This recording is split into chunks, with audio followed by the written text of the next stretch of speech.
চলে এসেছি বন্ধুরা তোমাদের সাথে রান্না শেয়ার করতে। তো আজকে রান্না করছি চিকেন কষা। কিভাবে করছি দেখতে থাকো।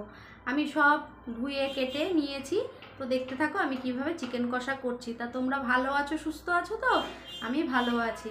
তো চলো কিভাবে চিকেন কষা করছি।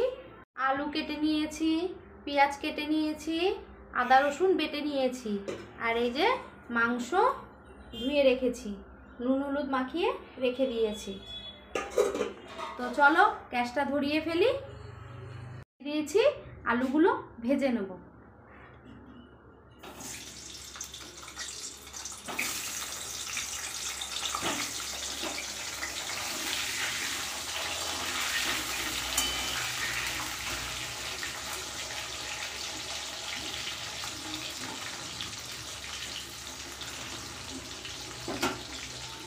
তো এবার আমি মাংসটা ম্যারিনেট করে নেবো। কিভাবে করছি দেখো। মাংসতে তো নুন হলুদ মাখানোই আছে।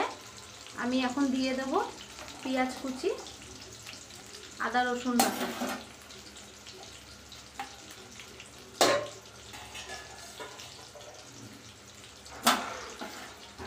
তো চলো একে একে মশলাগুলো দিয়ে দিই।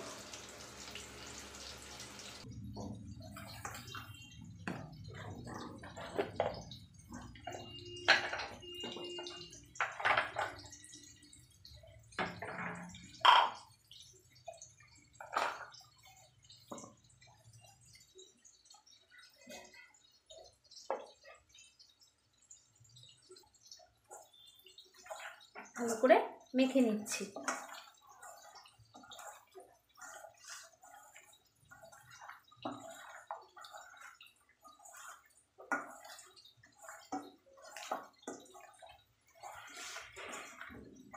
একদিকে আলু ভাজা হচ্ছে আর একদিকে মাংসে সব ম্যারিনেট করা হচ্ছে। এবার দেব একটু টক দই। এবার দিয়ে দিলাম টক দই।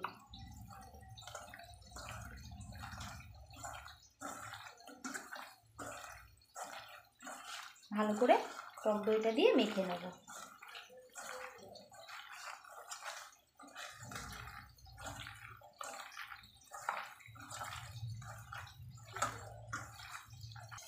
আলু ভাজা হয়ে গেছে লাল লাল করে। আমি এবার আলুগুলো তুলে নেব। এবার আমি তেলের মধ্যে দিয়ে দেব তেজপাতা, শুকনো লঙ্কা, এলাচ আর দারচিনি। এবার আমি দিয়ে দেব মাংসটা।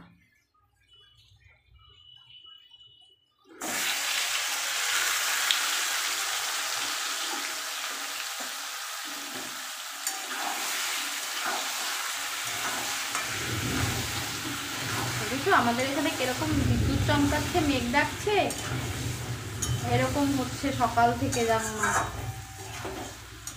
মাংসটা ভালো করে কষিয়ে নেব। আমি এখন ঢাকা দিয়ে দেবো।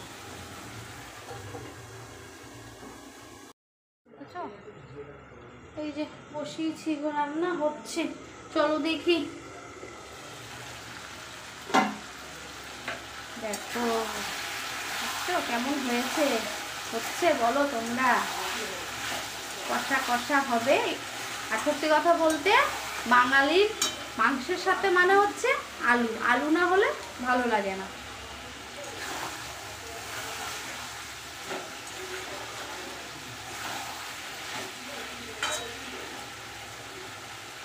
আর ঢাকা দেবো না। এইভাবে আস্তে আস্তে নাড়িয়ে নাড়িয়ে ভালো করে মাংসটাকে কষাবো। দেবো টমেটো।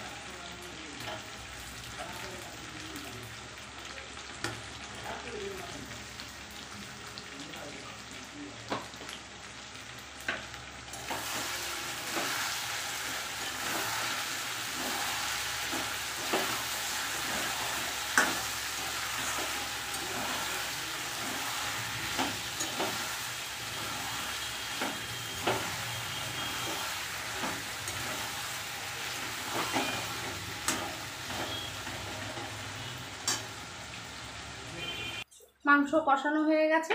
এবার আমি আলুগুলো দিয়ে দেবো।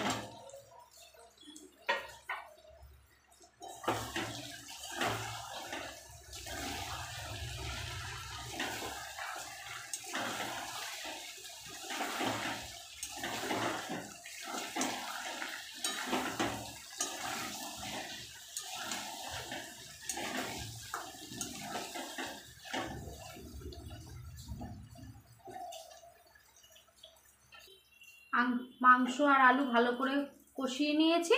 এবার গরম জল ঢেলে দেবো।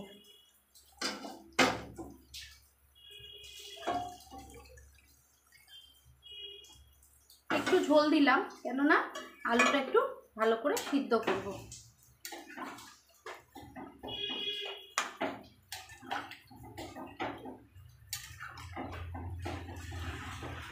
ভাজাতে তো ভেজেছি আলুটা, তাতে তো সিদ্ধ হয়েছে, আর একটু সিদ্ধ হওয়ার জন্য একটু জল দিলাম। আমি এতটা ঝোল রাখবো না, কষা কষাই করব।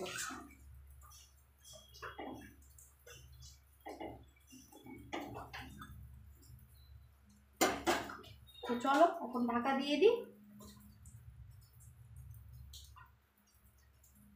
মাংসটা কত দূর হলো,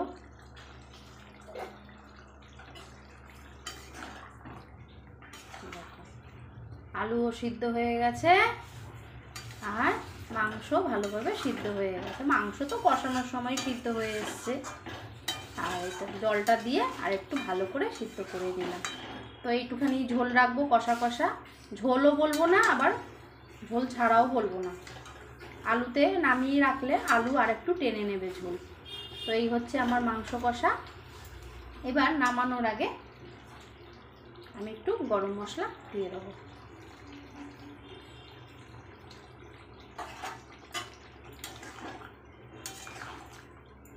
তো রেডি আমার মাংস কষা।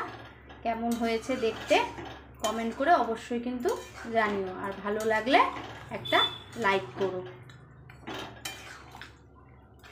আর আমার চ্যানেলটাকে সাবস্ক্রাইব করো। তো চলো এবার নামিয়ে নিই, গ্যাসটা বন্ধ করে দিই।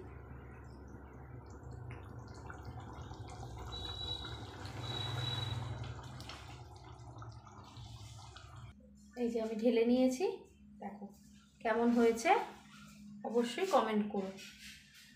সেই হয়েছে, সেই মাংসের কষা দেখতেই পেলে কেমনভাবে তাড়াতাড়ি করে নিলাম সহজ পদ্ধতিতে। তো ভালো লাগলে একটা কমেন্ট করো আর লাইক করো, আর আমার ইউটিউব চ্যানেলটাকে তোমরা সাবস্ক্রাইব করো।